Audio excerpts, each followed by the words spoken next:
We're back with Gia Moron. Gia, Yes. why encourage women to invest in this industry, cannabis? Oh my goodness. Why not? Mm-hmm. Why not? And the reason why I say why not is I feel like, okay, so let's just first of all address the common issue is that people have a stigma about the industry, right? Which I did too. I thought, oh my God, you know, why would I do this? Why would I even consider, you know, going into the cannabis industry? I've been reading about it, but immediately people are going to think that, oh, she's a pothead and, you know, not taking the industry seriously. And full disclosure, I'm not saying that I never got high, because I did.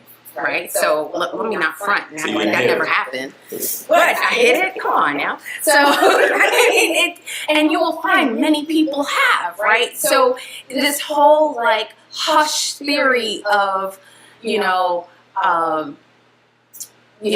oh, the cannabis industry or the marijuana industry, I think people were concerned that, what will people think of them?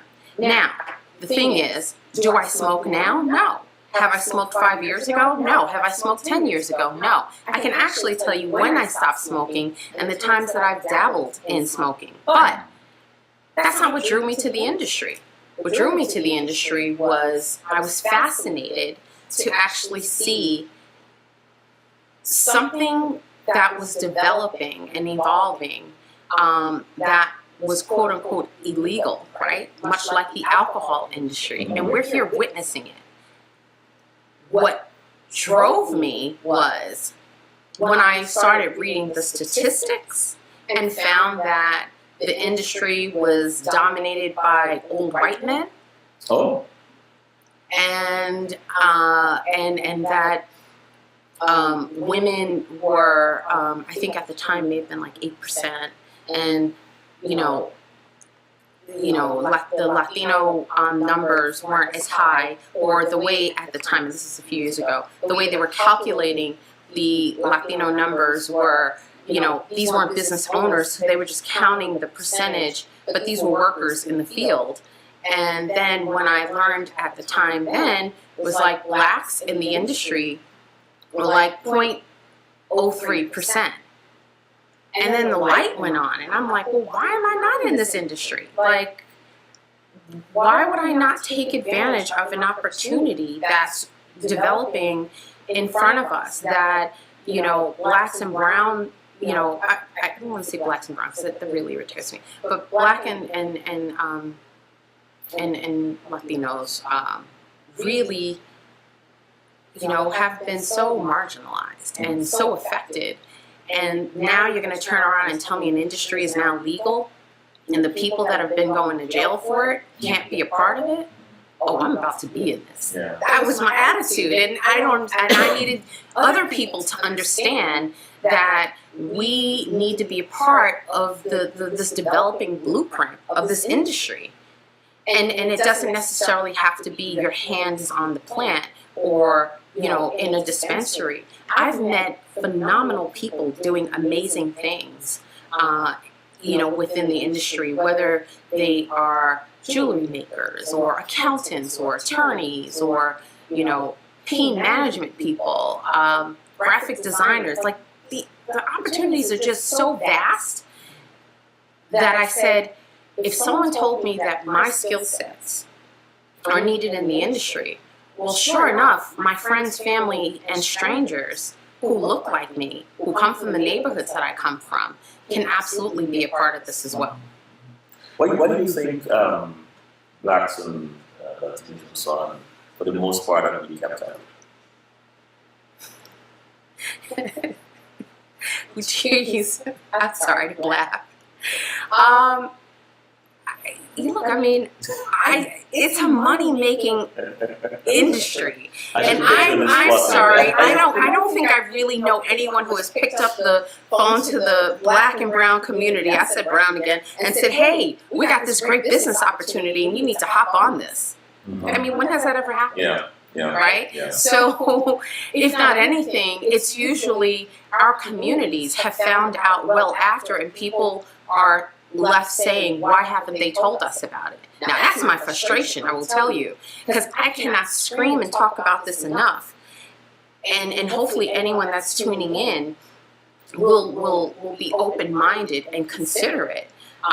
Because I am saying, hey, listen, this industry is happening and you see reports of it happening, and I get the fear and I get the stigma, but at some point you've got to take a serious look at what is happening, because it's inexcusable in another 5 or 10 years from now to say, they're not letting us in. They're not letting you in. What?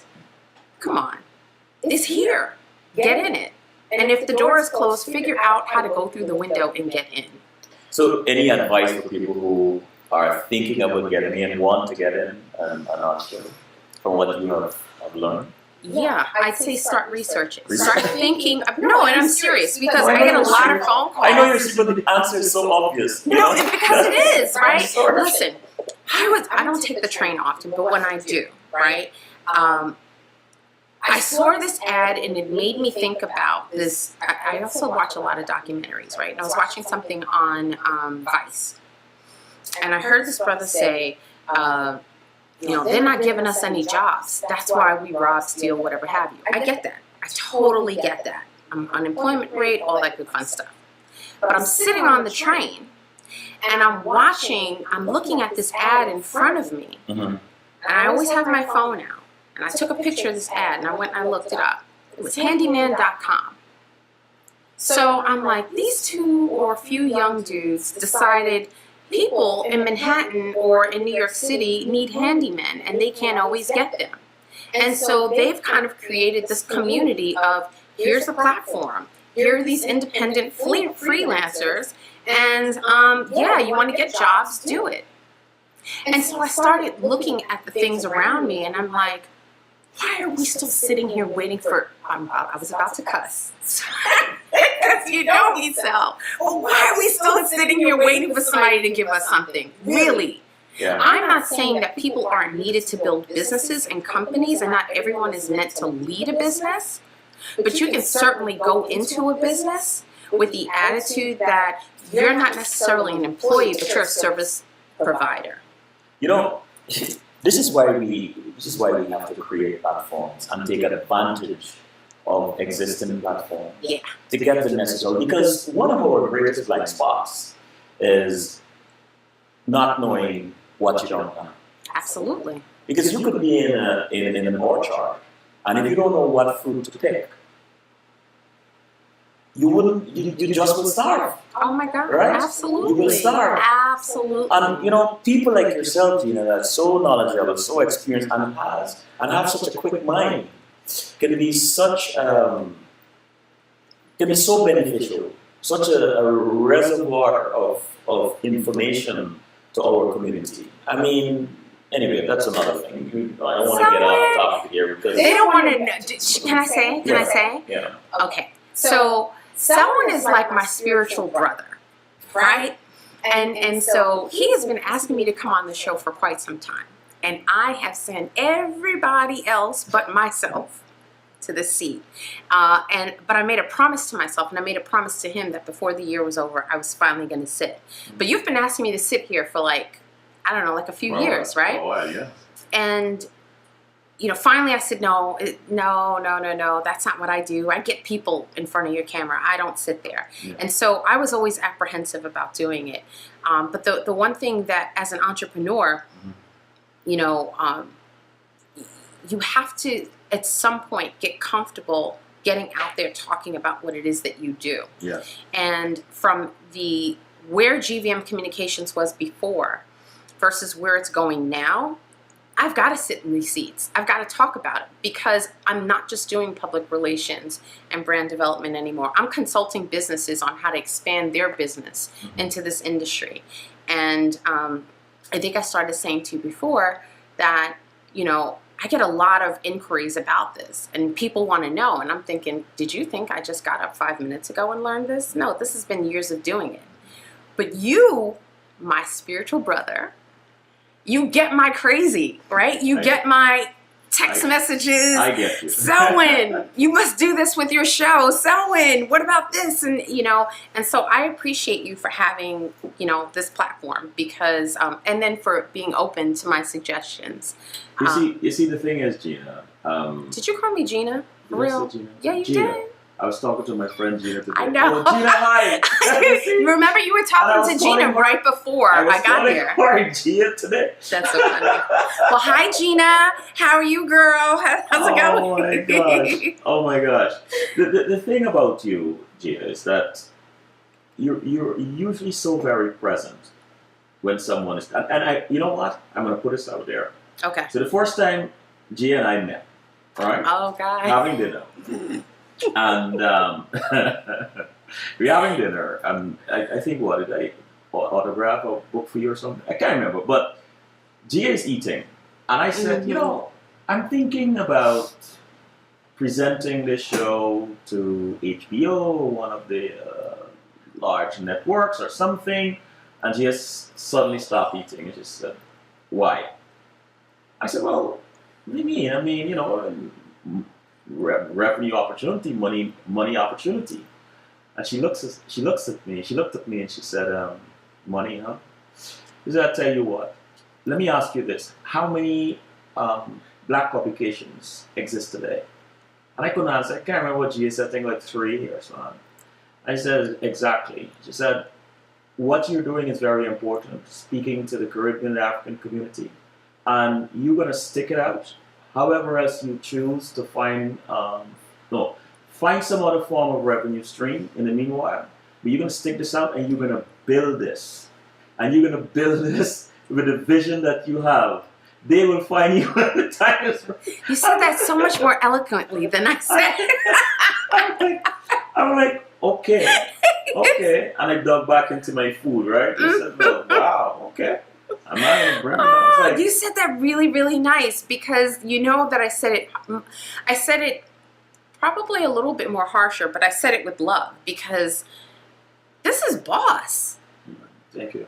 Really, I mean, I think I'll go back to what I said before, and what I'm saying is no different than what business coaches have said. So I think I said that to you before, like, I'm no genius, I'm a messenger. Mm-hmm. I've heard other people say it, and I received their message, and I am carrying on that message and sharing it with others. There's absolutely no reason why we need to be stuck. You built a studio in your apartment. Really? And y'all still trying to get on TV? Create your own damn TV. Like, why are we waiting for somebody all the time? Yeah. Like, that doesn't make sense to me. You have a phone? People can make a movie on a phone. Like, the possibilities are so endless that, and trust me, I still get stuck, and I still need someone to move my needle, but I still know that there are opportunities and possibilities, and that they are endless. And the only reason why there's an end is because I've put it there, or that a higher power has called me home. Mm-hmm. Mm-hmm. Well, one of the things that comes to mind when you mention that about getting stuck is that we all get stuck from time to time. That's our human condition. Yes. No one can be happy all the time. No one can be sad all the time. It's just the rhythm of life. Mm-hmm. And there are times when you may fall into a hole, and that hole may have a very smooth wall. Absolutely. And so deep that you can't reach the ledge.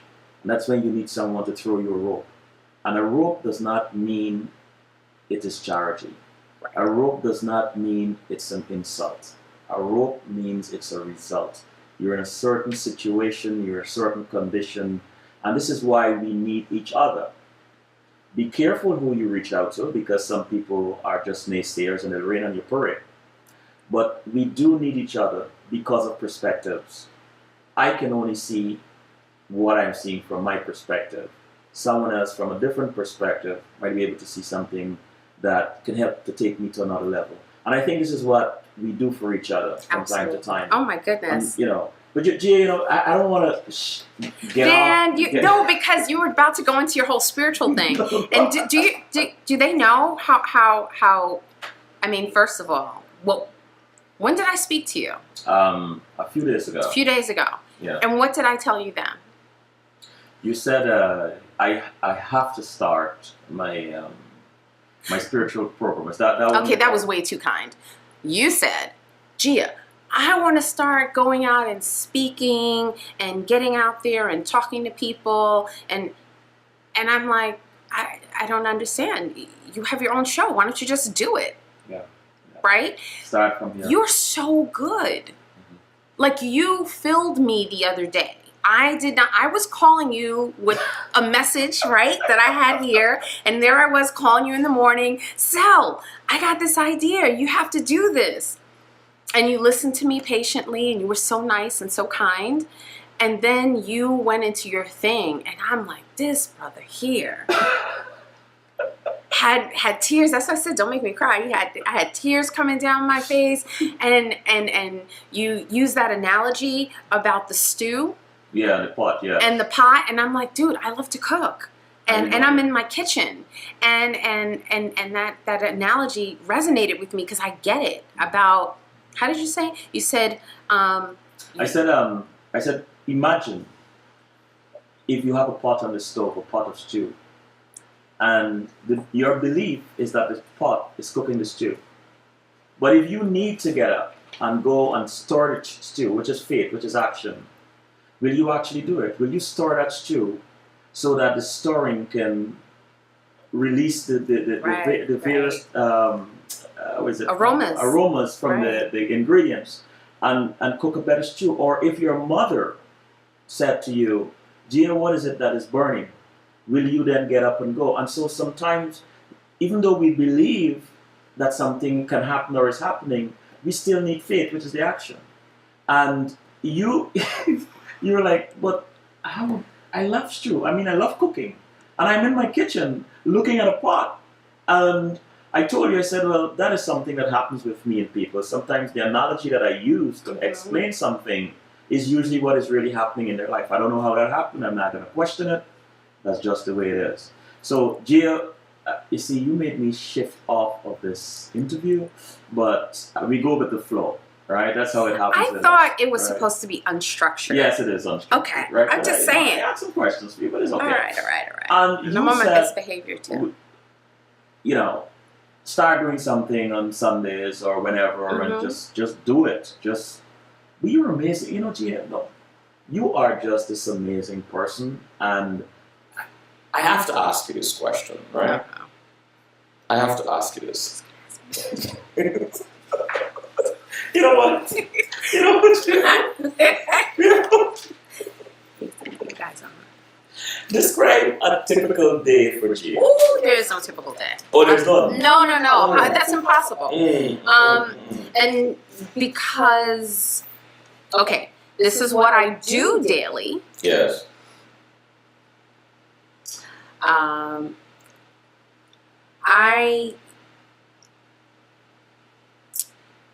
After my alarm clock has gone off a bunch of times, I'm closing my eyes because I'm actually reenacting it. I put my left foot down and I say thank, and I put my right foot down and I say you. Every morning. Wow. And then I repeat the words about being the best and doing my best, and God's always with me, and I can do this. And I'm sure people have kind of heard like certain, affirmations and metaphors. But I start out my day and I close my day by saying thank you, no matter how good, bad, or indifferent. Because no matter what, I started and I ended. And the fact that I get up the next day, I need to be thankful about that. What would you like your father to have witnessed about you today? Oh my goodness. I think he still witnesses it. I seriously do. But we also argue. We still argue. Because sometimes when I get into stuff or stuff is happening, between him and God, my father had a great sense of humor, which is where I think I get it from. That's where you got it from. But it was also very dry and sort of sarcastic, which is where the sarcasm comes in. I think my father, when I had decided to go off and become an entrepreneur, I think he would have been afraid of that decision for me, right? Because I left a very comfortable job, 6 figures, benefits, you know, I had a strong support system. So, you know, I'll be honest, and I've told people that, like, entrepreneurship is not easy. But nothing in life is easy, right? Even when you get your first job or whatever have you, you still have to learn the ropes. So am I making now what I made in corporate? No. Will I be making that? I will be making that 10 times, quadruple that. I've got a number in my head that one morning I woke up with it after I said thank you. I wrote it down on a wall, on my big Post-it, and I know I'm going to reach that number. Yes. And that number's 9 figures. And it's not low 9 figures either.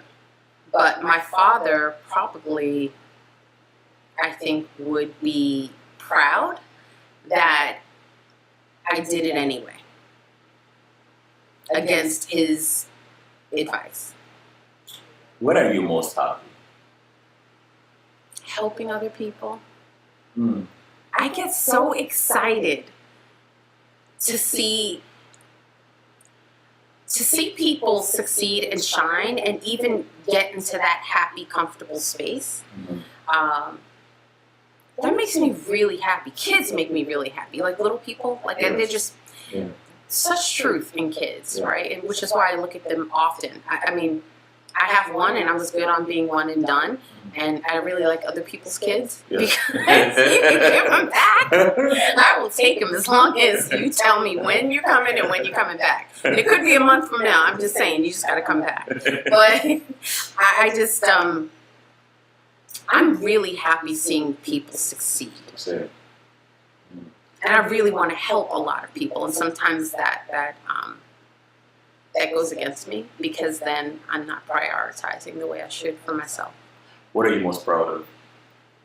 My most proud that I'm here. Yeah. If you could go back in time, what would you tell your 16-year-old self? I would tell my 16-year-old self, girl, get ready. Get ready, get ready, get ready. I wouldn't change a mistake. I wouldn't change a ditch, a bump in the road, or anything.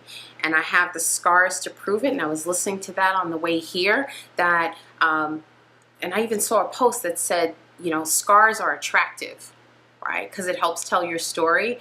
So this is not a thing I would change, because then that wouldn't be the same story that it is today. Finish the sentence. I look forward to Sunday afternoons too. Do not laugh at me, but this is so true. I am addicted to Oprah's Super Soul Sunday. Okay, who isn't? Oh my God. But I mean, so much so that I DVR it, right? And the reason why, her speakers will say things that sometimes don't necessarily resonate with me that day.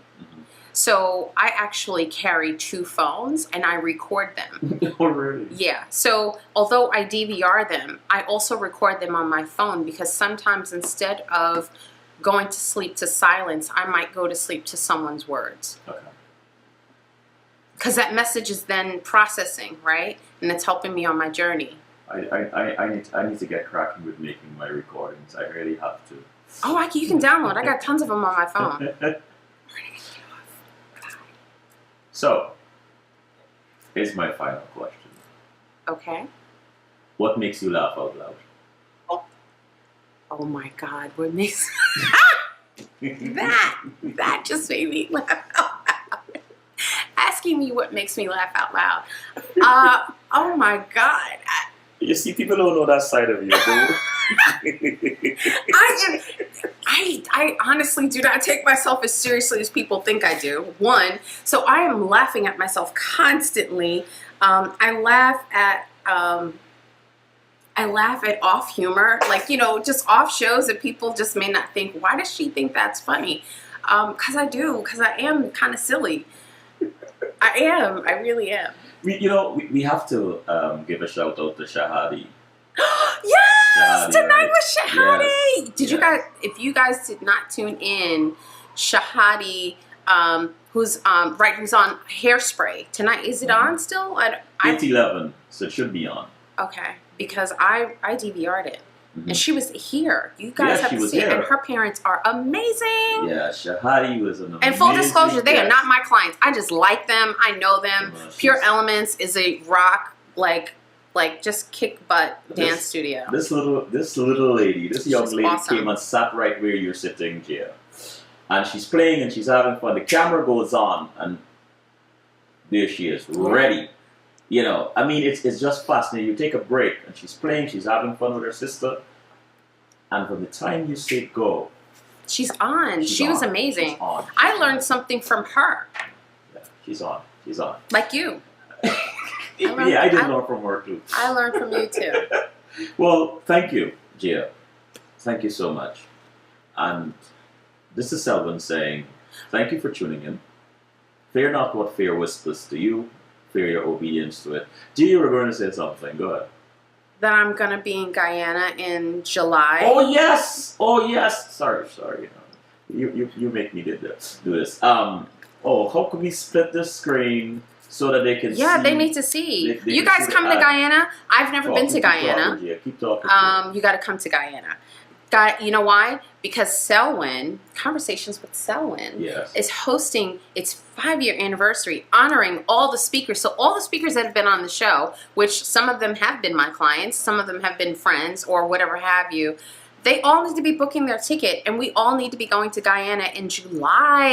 Yes. You got to make it happen. You have to make it happen. Must. Let me go on and say And Dr. Alicia Griffith was on here, and she's from Guyana. She's from Guyana. Yes. And it is important to have the celebration in Guyana for a number of reasons. One, more important, is I want you to join me in saying thank you to our ancestors.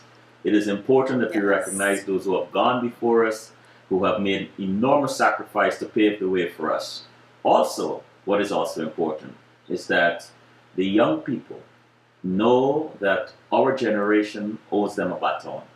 And it's important for us to show them what is possible when they have an idea, when they have a commitment, when they're committed to that idea, when they have passion, when they have respect, and when they are resourceful.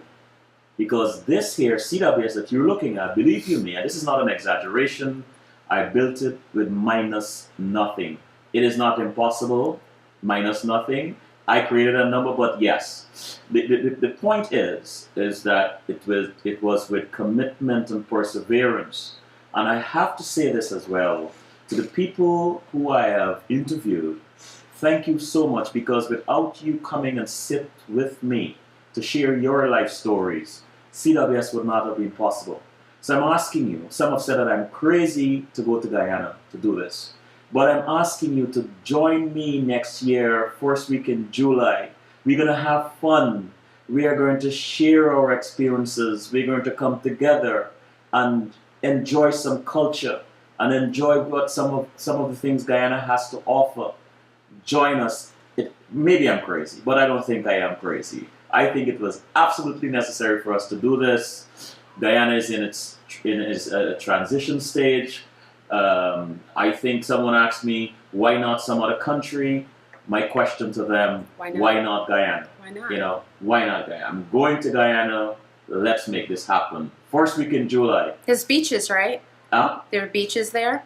Well, Guyana doesn't have the blue water, white sand beaches like the rest of the Caribbean. It's more ecotourism.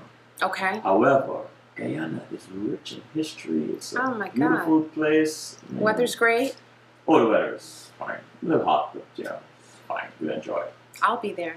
You will be there, Gia. Yes. Gia, thank you. No, thank you. No, seriously, thank you so much. I really appreciate you, and I can't wait into 2017 when you have your spiritual segments on Sundays.